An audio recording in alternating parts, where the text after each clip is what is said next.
बिस्मिल्लाहिर्रहमानिर्रहीम। आज हम डिस्कस करेंगे आउटपुट के हवाले से। हमने एस्केप सीक्वेंस पढ़ा था।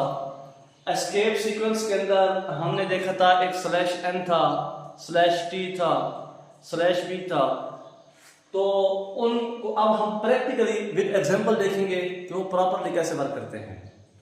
तो देखिए, पहला है कि printf हेलो, फिर /n वर्ल्ड, फिर /n पाकिस्तान। अब आपने इसकी आउटपुट बतानी है, यानी इसकी आउटपुट क्या आएगी। तो देखिए, जो चीज भी डबल कोड के अंदर होती है वो स्क्रीन के ऊपर पूरी प्रिंट होती है। तो सबसे पहले जो प्रिंट होगा, जो हेलो लिखा हुआ है, इस तरह प्रिंट हो जाएगा। हेलो प्रिंट हुआ। आगे लिखो /n का मतलब क्या हुआ कि कर्सर नई लाइन पे जाएगा। तो अब जो है ना, कर्सर हमारा यहां पे आ गया। फिर लिखा हुआ है वर्ल्ड, तो हम वर्ल्ड लिख लेंगे इसके नीचे। फिर /n लगा हुआ है, मतलब कर्सर फिर नई लाइन पे जाएगा, कर्सर यहां पे आ जाएगा। अगर लिखा हुआ है पाकिस्तान, यहां पे क्या आ जाएगा, पाकिस्तान। ये जो है ना, इस पहले की आउटपुट आ जाएगी। अब इस कोड को देखें, इसमें लिखा हुआ है printf, पहले लिखा हुआ है वेलकम, हम वेलकम लिखेंगे। फिर आ गया /n का मतलब है कर्सर नई लाइन पे जाएगा। अगर लिखा हुआ है थैंक्स, तो थैंक्स प्रिंट हो जाएगा। इसको देखें, printf 555 है, फिर /n, ये पहले 555 प्रिंट होगा, फिर /n मतलब कर्सर नई लाइन पे जाएगा।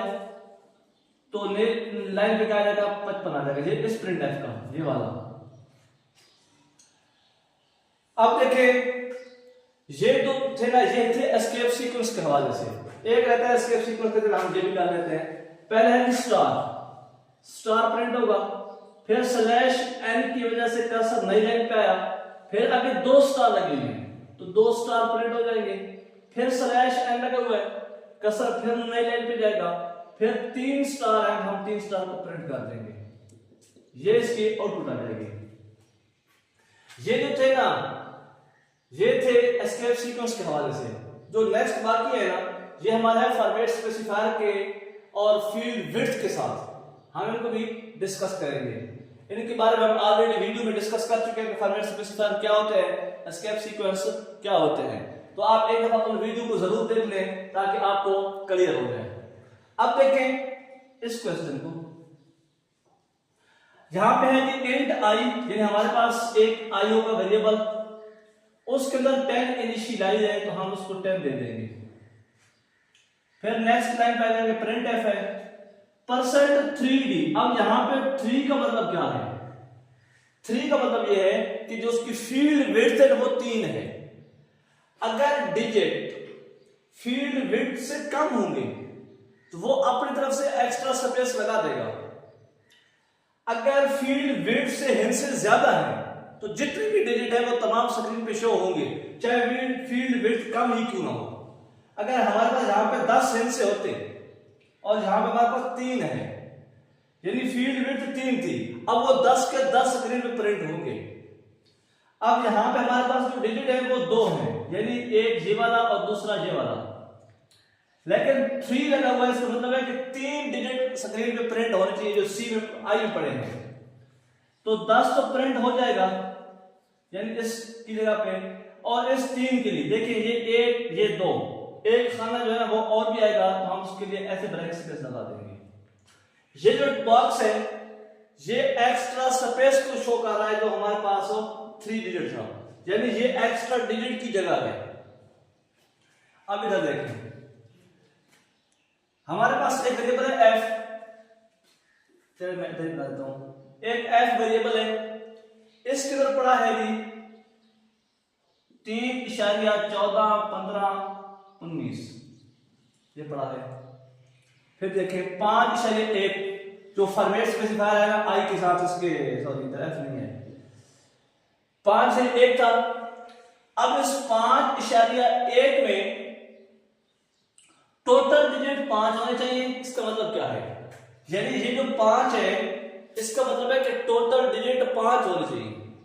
अगर होगा इशारिया 1, इस इशारिया 1 का मतलब ये है कि इशारे के बाद 1 होना चाहिए, यानी टोटल 5 होना चाहिए और इशारे के बाद 1 होना चाहिए।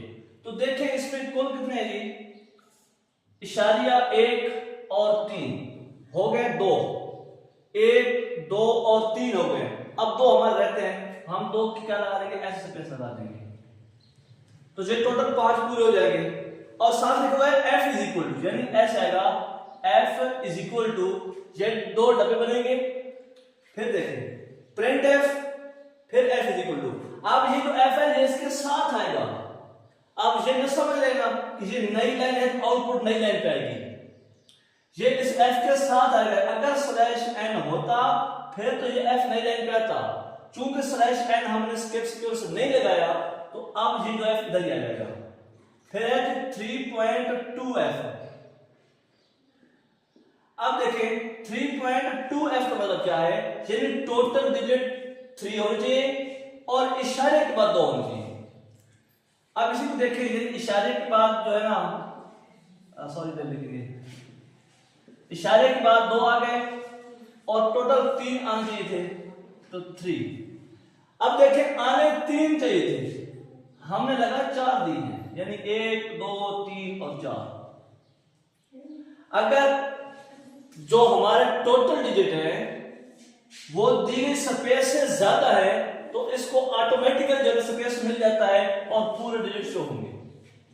अब हमारी ये लास्ट आउटपुट रहती है, इसकी क्या आएगी आउटपुट, देखें आई वेरिएबल है, इसके रजिस्टर जो है ना क्या आएगा 212 आ जाएगा।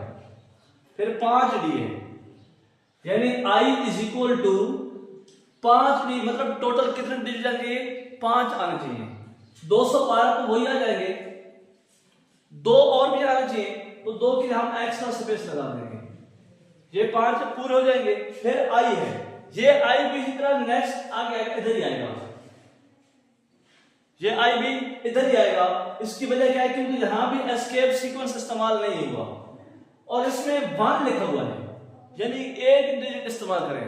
हमारे पास डिजिट 3 है, इन तीनों को मुकम्मल स्पेस मिलेगी, यानी कंपाइलर ऑटोमेटिकली जगह दे देता है। तो ये हमारी इसकी भी आउटपुट आ गई। तो ये बेसिक जो है ना आउटपुट थी एस्केप सीक्वेंस के हवाले से, फॉर्मेट स्पेसिफायर की फील्ड विड्थ के हवाले से। अब हम नेक्स्ट टॉपिक के अंदर मजीद इसके एग्जांपल को डिस्कस करेंगे।